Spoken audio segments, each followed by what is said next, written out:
Hello, and welcome to episode 19 of Aunt Lainey's Kitchen.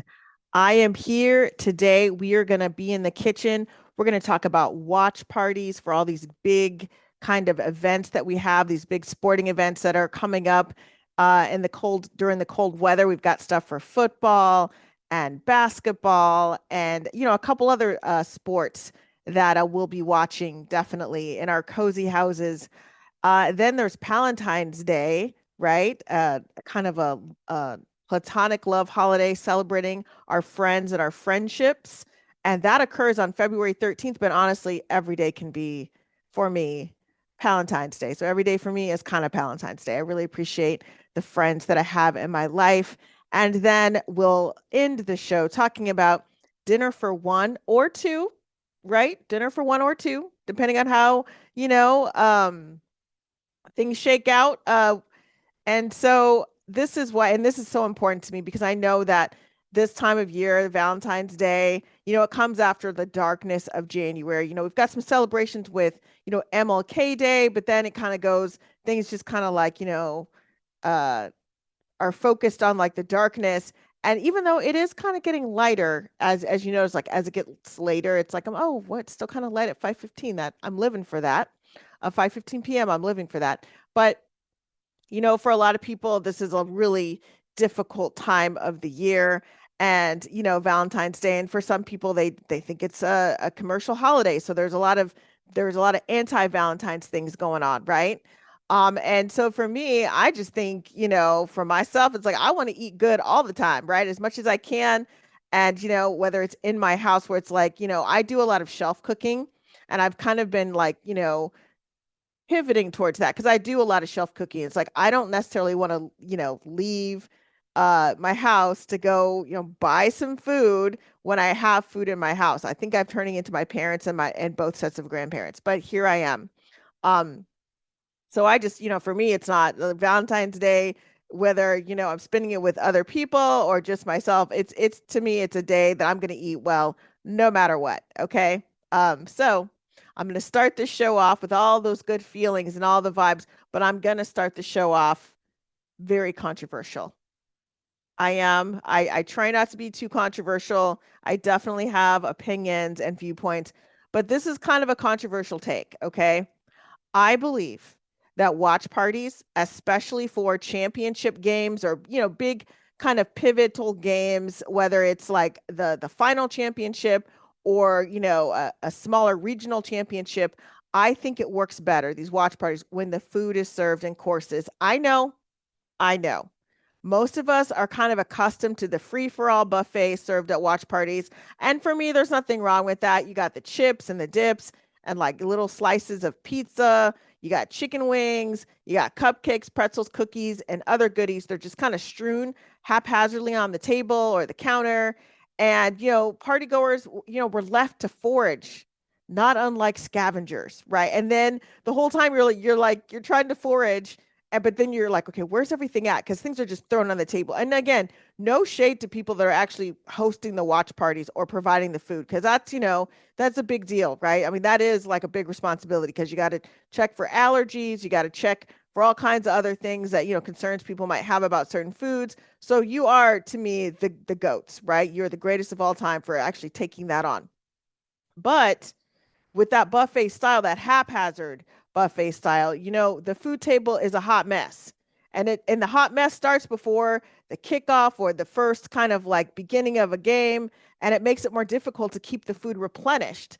I've gone to parties, where it's like, and this is again, no shade to the host or anything like that, but it's like, I've gone to the parties and it's hard for them. They're trying to struggle to replenish the food because like, okay, where's this at? Where's this at? Things are just not organized. And sometimes guests will move things because, oh, well, I have to get to this other thing. So I don't want to knock it over. So let me just, switch places. Let me put the chicken wings close to the dessert so there's more room for me to kind of like spoon something else out. So again, that can happen as well. But I am committed to during like game day watch parties, like for the big games. And again, this also goes to because I'm a really big basketball fan. The college basketball tournaments come up and all that stuff, so I'm a really big kind of on that. And I'm not sure if I'll be doing any watch parties at my house, but again, if I were to do that, this is kind of like what I would lean to. So here's for me, this is kind of how my mind works with these with sporting events. If the event starts at 3 p.m. and let's say we got 6 to 8 people, then I'm going to put that first course out at 1:30. Now, when I say first course, it's not going to be anything that requires like to be chilled. So I'm not going to put out a mayonnaise based dip. I'm not going to put anything out that needs to kind of be chilled and whatever. It's just going to be the chips and the crackers and stuff like that. Maybe like a light veggie tray, something like that, right? And again, that veggie tray is not going to have any dip on it. Like starting out, I'm not going to bring that dip out at 1:30. It's just going to be there, kind of like do a plate, whatever. And then what I'm going to do is I am going to, so that's 1:30 I've started. So about, I would say maybe like 1:45, I'll start bringing the dips out. And then the reason why I wait is because, you know, like a lot of times when you're doing these watch parties, you let people come like maybe 90 minutes ahead of time, whatever you say, oh, hey, or I say, oh, hey, this is starting at 3. You guys are welcome to come by 1 o'clock. And a lot of times people don't even come to like 1:30, 1:45. They're getting things wrapped up, whatever. Some people come at like 1 on the dot because they know that they're not going to be able to stay the whole game.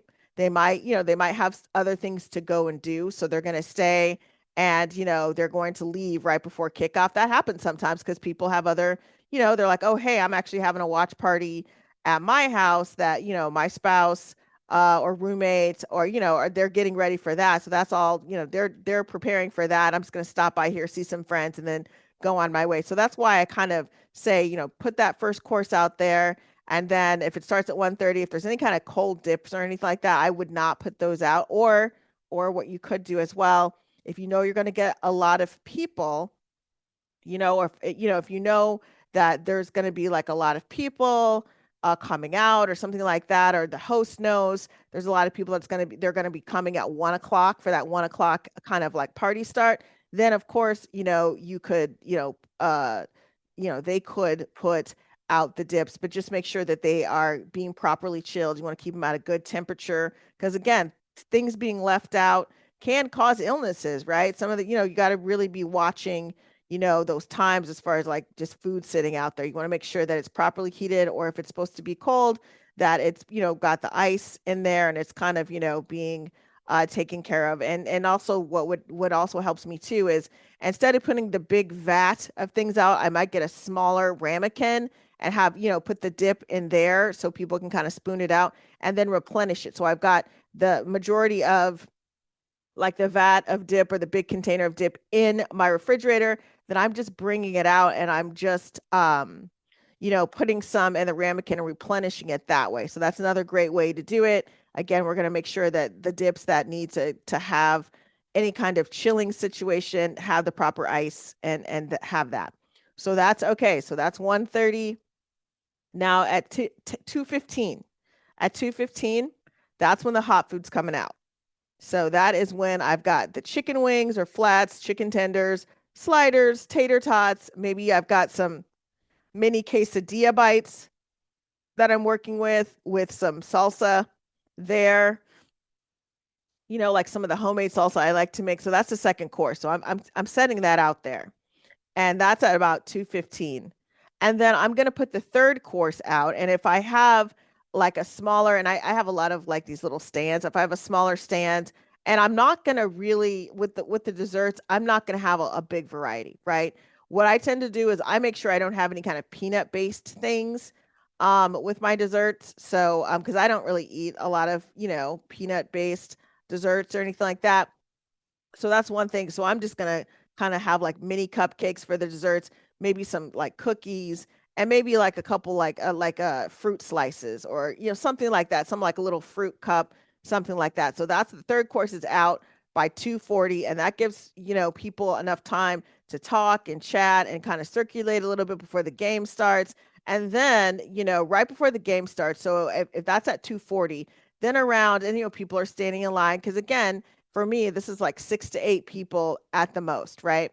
So then after that, so then probably about 10 till 3 or 2:50, then I'm going and seeing if anything needs to be replenished, anything needs to be, taken off the table. And just like it's like at that time, maybe the wings are gone. So I'm taking that off the table. Maybe there's some other things that need to kind of like, go off the table.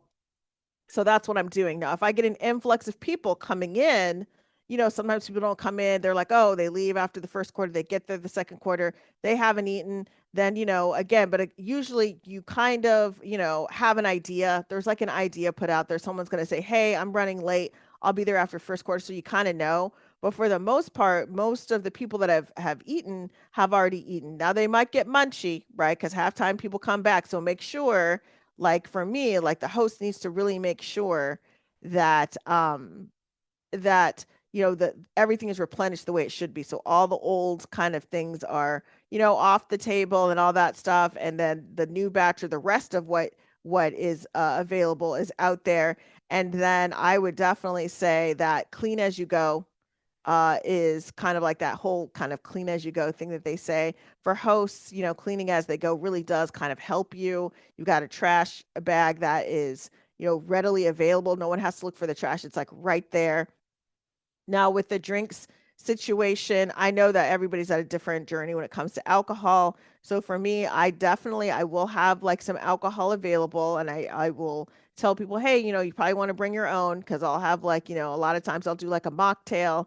At my birthday party last year, I did like a kind of like a vodka mint uh cocktail, and it just had a note of vodka because it was like a lemon lime thing with mint, and it had a note of vodka in it, just like a note, like you could just taste like a little note of vodka. It wasn't, I'm gonna have cocktails like that. I'm not gonna have heavy cocktails at my parties. And then I'm gonna have water, and I'll have soda, and I'll have some kind of mocktail thing um going on. And so, that's kind of like, what I like to do. Everybody is different, but I do kind of like to have that. And I use mini actually. I don't use whenever possible, I try to use the mini water bottles, and I try to use like the mini soda cans, because what happens is a lot of people are not, they're so busy watching the game that they're not really concentrating on, their soda. So what happens is you get a lot of half empty sodas.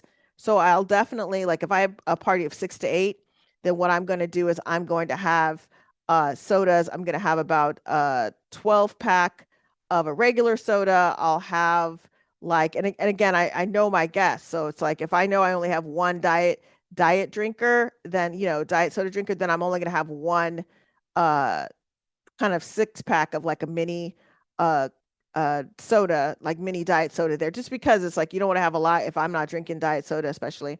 And then, then I'll have like an option like a lemon lime kind of. So I'll go ahead and I'll do two 6 packs of those. Unless I know that only one person that likes that soda, then I'll just do one. But for the regular soda, I will have two, and then there's water available, and then whatever, the guests are, welcome to bring whatever that they want to, drink as well. And that's kind of how I do watch parties. And I know it sounds kind of like strange, like, what? Why would you do a watch party like that? But I find it's very easy to do it that way. It's fairly easy for the cleanup, and a lot of, these games are happening on days where, we might have to work the next day, right? Or, or we've got stuff going on the next day or whatever. So I don't want it something where I have to clean for like 5 hours to, I want it to be something really easy. And then, once the party's over, then it's kind of easy to like kind of, it's not a big thing where people are like, oh my gosh, I'll help you clean up. It's like pretty much things are clean and they're ready to go. And then also, as the host of parties, and especially when you're a big fan too, it can just kind of like feel like, oh my gosh, it's like I want to watch the game, but I also want to make sure my house is not going to be a disaster. So it's a line to walk, I guess. But for me, I just try to do that whole quote unquote clean as you go thing, and that seems to help. And of course, if guests are running late, you might have to be more flexible because things can happen. But just like it's just kind of like, how I do things, when I participate in watch parties and all that. Okay, next, let's talk about Palentine's Day. Now, you might be listening and going, "What? What?" Now, so I knew I had heard of Palentine's Day because I was like, when people are talking about Galentine's Day and Valentine's Day, I'm like, I know that there's something called Palentine's Day. I have heard of it. And so, I am going to go to my friends at Wikipedia because I just want to make sure everybody knows I did not make this up, okay? So it is, according to Wikipedia, Palentine's Day is a global holiday where we're celebrating friendships and every other form of platonic love. And usually it's celebrated on February 13th, but people also kind of, use February 14th as well. Um, and it kind of originates from the combination of pal, which is another word for friend, and Valentine's. And it's just kind of like, it's just kind of a way of kind of celebrating this thing. And I guess back in 2020, uh, Plenty of Fish, which is an online dating service, they they discussed kind of like they surveyed like 2,000 singles and they pointed out like four personalities around Valentine's Day and one of whom are Palentines and who celebrate friendship and Palentine's Day rather than romance and Valentine's Day. So I was like, oh wow, that's kind of, that's kind of something that is cool. And again, for a lot of people, Valentine's Day can be very triggering. And so and my friend group, like we go out, like whether you've got couples, you're in a couple or you're not in a couple, like people just kind of go out. We get together, we go out. And also I have some friends that they give everybody a Valentine's because, sometimes that's the only Valentine someone might get. I know friends that will send flowers to some of their friends, like all those things that all those wonderful things, like maybe like a little a goodie bag. And, if I were to do a Valentine's Day goodie bag, of course, I'm going to ask about allergies because everybody has them, any kind of dietary thing. And sometimes, and it doesn't have to be candy. A Valentine's Day gift little goodie bag could be something where, oh, I know that my friend likes a certain bakery. And they have great croissants there. So maybe you're not buying them a cupcake, but you buy them a couple of like a couple of croissants kind of instead. Like maybe that's what happens, right? Like, you know, croissants are purchased instead of cupcakes or anything sweet. Or, again, it's a goodie bag is whatever the person receiving the bag considers to be a goodie. I think that's just kind of my opinion on that. And so, going back to our, after we did the little research part, I definitely believe in celebration of love and platonic friendship. And there are plenty of podcasts and social media accounts that discuss, the best practices for navigating and choreographing all things Valentine's Day or Valentine's Day, I should say, from food to music, scenery, and even wardrobe. But with Valentine's Day, the celebration of friendship, there's just not a lot out there. I found, I mean, there's some things, but it's not as obviously as big of a holiday as Valentine's Day. But I think it's getting better. There are some things out there, but it definitely not as much as Valentine's Day. So for me, I ask myself, what makes a successful Valentine's Day celebration? And I think it just depends on the people because for me, like, whether I've been in a relationship or not in a relationship, like I'm happy either way.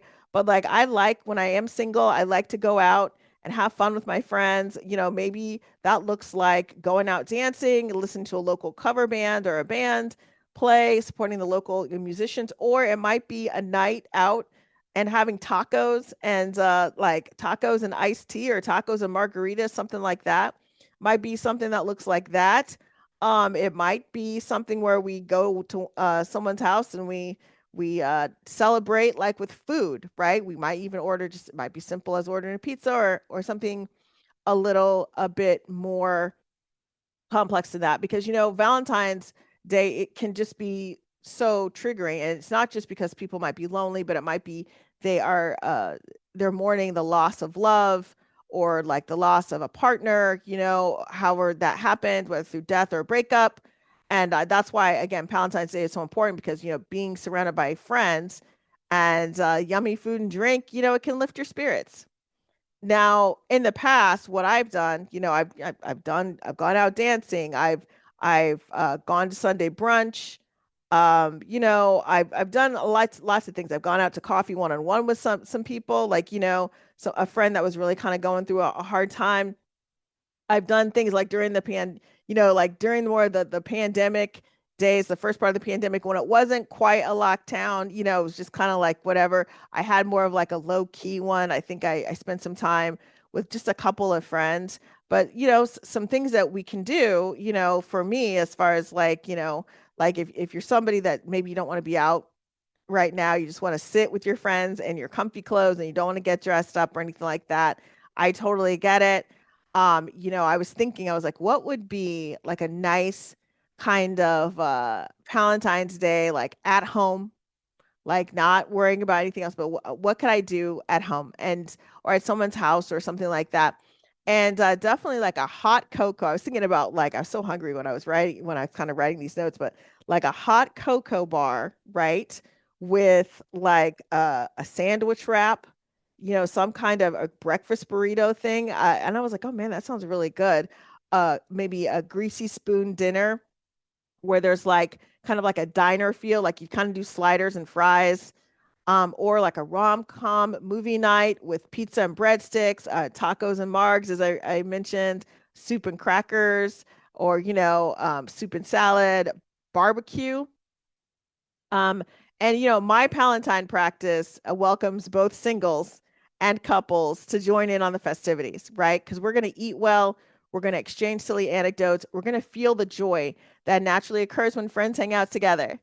And I think the easiest Palentine food spread, for me, is to do a pizza bar where guests can make their own individual pizza, right? And I would keep the pizza bar simple by having maybe 4 to 5 toppings, such as cheese, mushrooms, green peppers, ground beef, pepperoni, something like that. Again, something that, it's that I'd have to discuss with my guests to see if there's allergies or like major food aversions. And then, but again, I just try to keep things for myself very simple. Now, the individual pizza thing can be difficult if you're doing anything more than 10 people, then it's going to get complex and you're going to need a lot of ingredients. But if you're doing a 4 to 6 party, then it's one of those things where if someone is doing a 4 to 6 person kind of gathering, it's a little bit less complicated to do the make your own, the guests make their own pizza thing. So it's great for a small little party. Now, something that might be good for a bigger party of people is a pub theme, right? Where it's like a pub theme with like chicken tenders, tater tots, maybe like a chocolate pudding for dessert. Very easy to cook up, right? I mean, it's something that's super easy to cook up. You just get a bag of I could get a bag of the chicken tenders and the tater tots, and I just kind of bake them up, and then I can serve chocolate pudding for dessert, and I can get them, I could either probably go someplace and buy chocolate pudding, or I could give everybody their own individual kind of chocolate pudding cup, and we could do it that way. I could serve them in like the glass ramekins or a ramekin, and I could serve it like that, and kind of like, again, it depends on how fancy I want to get. I think when I do a pub theme, I like to use, I've got these little tubs. They're the cardboard tubs that people have, like, during the concession stands. It's like what you get when you go to a concession stand. It's got like kind of like this little boat. It's actually like a little cardboard boat. And you kind of put the chicken tenders there, and then you kind of have like the fries there. And then, then the dipping sauce is like in a separate kind of little container. Or some people just, they put it in the actual boat, whatever it is. I mean, that could be really easy. That's a really easy cleanup if you want to kind of make it like that. Like this is just like a casual thing. If you want to go more upscale, um, you could do that with someone could do that with ramekins. That could be like, could kind of be an option to do. With that to kind of make it more upscale, put everything in a ramekin. Now to go back to the hot cocoa, right? Because I've done like kind of like a hot cocoa kind of breakfast burrito thing, but I think something that's even simpler is a hot cocoa, right? Which is like a regular sized mug of hot cocoa with baked egg whites. And that would be perfect for like a morning, kind of a quick weekend morning gathering where, again, because everybody is so busy, whether you've got kids in the house, you don't have kids, the kids are out of the house, there's just always something to do where I feel like we're always trying to catch up. Sometimes we use the weekends to try to catch up. And so, you might have like there might be plans for later that night, or you might that your plan might be to sit in your warm up your plan might be to sit like in your comfy clothes, your warm up jacket, whatever it is, and just watch TV and not leave your house, right? That's also a plan, okay? And so sometimes, getting out in the morning is a lot easier than thinking about leaving your house past a certain time, like 4 or 5 o'clock, especially when it's cold outside. So, again, a hot cocoa and baked egg whites is perfect for that. And it's the kind of party where, the host could say, hey, meet us, we're gonna be here from like, 8 a.m. to like 10 a.m. or something like that, whatever it is, right? Or it's something it's just again like something more in the morning time. You could stop by, and if I were to tell the host, I would tell them, hey, host, what you probably want to do as the host is to have little to-go cups for people that literally have to eat and run. Like they want to eat, they want to see people, they're only there for 15 minutes and it's got to go to their next thing or whatever. So yeah, I mean, you get it's something that is totally accessible to do, very easy. Now you're like, girl, Aunt Lainie, how do I do these baked egg whites? Okay. I'm going to give you, there's so many ways to do it. What I'm going to do is I'm going to discuss how I do them. Okay. And then, I'm discuss how I do them. And for the listeners, maybe there's a different way that you want to do yours. I don't know, but this is what I do. So I add like light sauteed green peppers and light sauteed chopped grape tomatoes. And I'm going to saute those in like a cast iron skillet. I could do it without the cast iron skillet. I could do it in a nonstick, but I find when I want to saute these things that the cast iron skillet is going to give it a little bit more of a texture that I like. Now, again, green peppers. I'm going back and forth on the green peppers. I might say instead of green peppers, chives might be better. So green peppers or chives, because sometimes if green peppers are overcooked, they just get stringy. It's like it's too much, right? It gets a little stringy there for my taste. Okay, so then you could also add like cooked bacon or just dehydrated bits of bacon. Um, and then what you're going to do, and you're going to add this to a cupcake pan. Like, I mean, that's how I do it, I should say. You do it how you want to do it, but I'm going to add mine to a cupcake pan or a cake pop pan. Now, if you want a true bite, as far as like if that's your preference, a true bite preference, because that's my preference. When I think of egg bites, I want to just have like pop in a couple of them and go on my way. So my preference is to use a cake pop pan, and which can, like they're pretty easy to find. I think I ordered mine online. Like, because if you use a cupcake pan, if the cupcake pan is used, that's going to be something. It's not a bite. It's going to be a little bigger, and it's going to require like a knife and fork versus like a fork. You just put it in your mouth, take a couple of bites, and it's gone. So again, if you use the cupcake pan, if the cupcake pan is your preference, you just kind of have to know that going in, it's going to be a little bit bigger. Now you're going to use a light coating of baking spray on the pan before adding the ingredients. And then, so you're going to add those ingredients. You're going to pour the liquid egg whites into the cupcake pan that's how I make it, right? I only fill the pan 3/4 of the way through because things like tend to rise.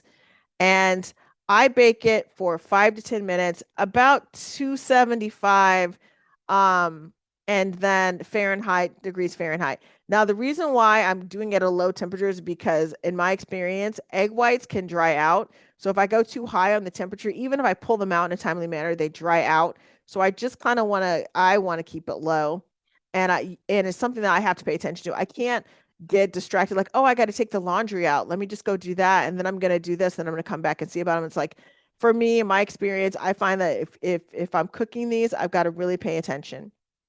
Now, once they're cooked, I remove them from the oven and I place on a cooling rack, and then I kind of let them cool for a few minutes, and then I remove the egg white bites and I place them on a plate. And that's how I kind of do that. And again, for me, I just that's just kind of like I like doing those little quick kind of gatherings, where people can come in and talk for a little bit and then they're gone, right? And they just go and they do their own life. And that's kind of everybody has a preference for parties. Some people want to be the person where everybody kind of like ends the night at their house, so everybody comes and hangs out, or they're the person that starts it off. I'm kind of like the in-between person, right? Like I'm just kind of like I like an open house. I like a good kind of reception where people can come in for 15, 20 minutes and then they can just go on out and live their lives and that's just kind of how I like to host things. Okay. So now that I'm leaving Palentine's Day behind, bye Palentine's Day. It was really fun. Now I'm going to actually talk about Valentine's Day, and about how I do a cozy and simple dinner for one or two, right? One or two. Because I just like to celebrate and have fun. And so now what something I've done in the past is I've done pizza. And I know you're like, oh my gosh, pizza, that's so heavy.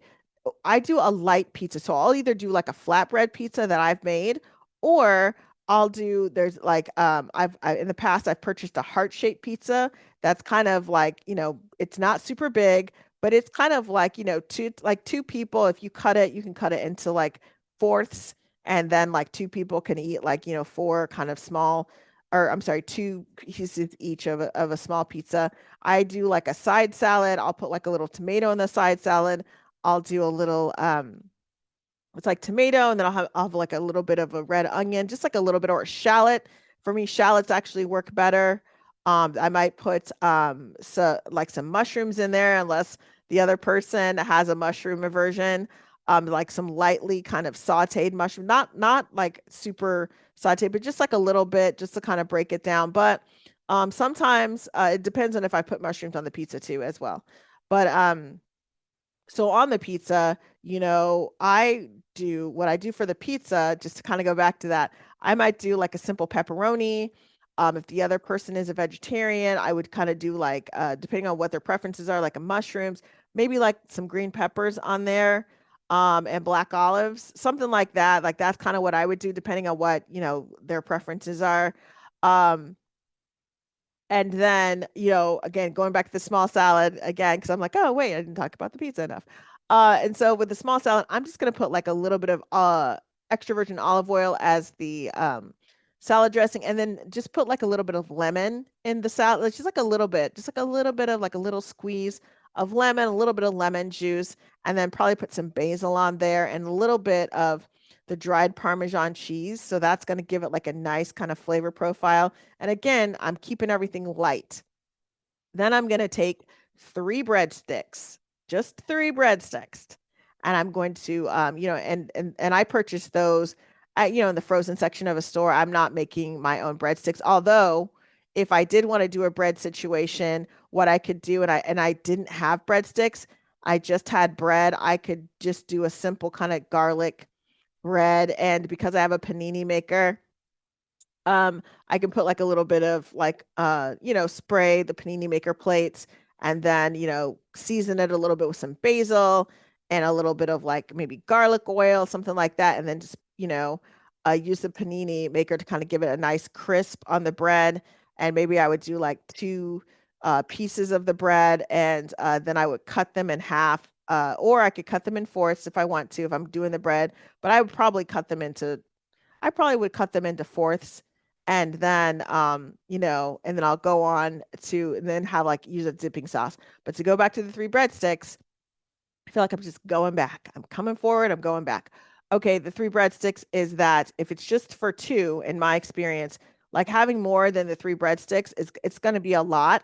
So I would take those three breadsticks and from the frozen section, and generally they're seasoned, but I would add a little bit more basil on there, maybe a little bit of rosemary, just a little bit, just kind of just some extra things on there. And then I would cut those in half. Like once they're done cooking, I would let them cool a little bit. I would cut them in half so each person has three, three little breadsticks. Or if it's something where it's like the other person is really a bread person, then I would do kind of like more, maybe four or five breadsticks, and then cut them in half, and then split them evenly, like four or five breadsticks. Um, and then the dipping sauce with the pizza.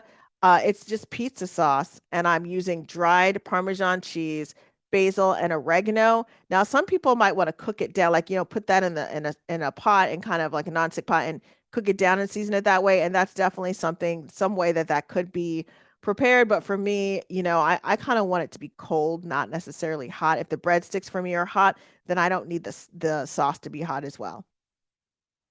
And then it's something where it's like if if the person, like if I needed extra time and I was like, or I had extra time, I should say, I would make the pizza sauce ahead of time, maybe the day before, so they can really marry all the sauces and stuff. That's something I could do the day before. And same with chopping the ingredients for the side salad. And I wouldn't put them together yet, but I would have the ingredients, separated, ready to go for me to mix it like on that actual night of the dinner. And so then for dessert, what I would have is I would have like mini chocolate or lemon bundt cakes. And I have four pans, these mini, they're not mini as in little, little, but they're individual kind of bundt cake pans. And so what I do with friends is if they're like, oh yeah, I want, a chocolate cake or whatever. And I'd say, listen, can I make you like can I make you a chocolate like individual bundt cake? Would that be better? Because again, you're trying to transport things, whatever. Oh yeah, that's perfect. So I do that. I'll make someone a couple of if they want a chocolate bundt cake, I'll do that. Maybe they want some lemon frosting.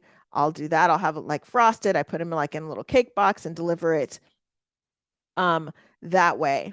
So I find again, like I like lemon, so I think in my mind I'm like, oh, it could be lemon, like a dark chocolate, a devil's kind of chocolate cake, and then just put like a pop of lemon frosting on there, whether it's homemade or store bought or whatever, and then maybe add some raspberries to the top of it or some blackberries, something like that.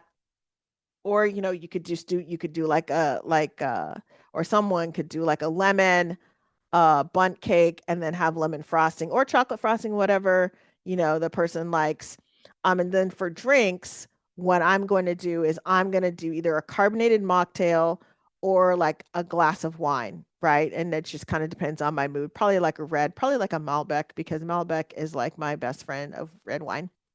Now, as the dipping sauce and the bundt cake can be made a day ahead. So if I don't have enough time, that's what I'm gonna do.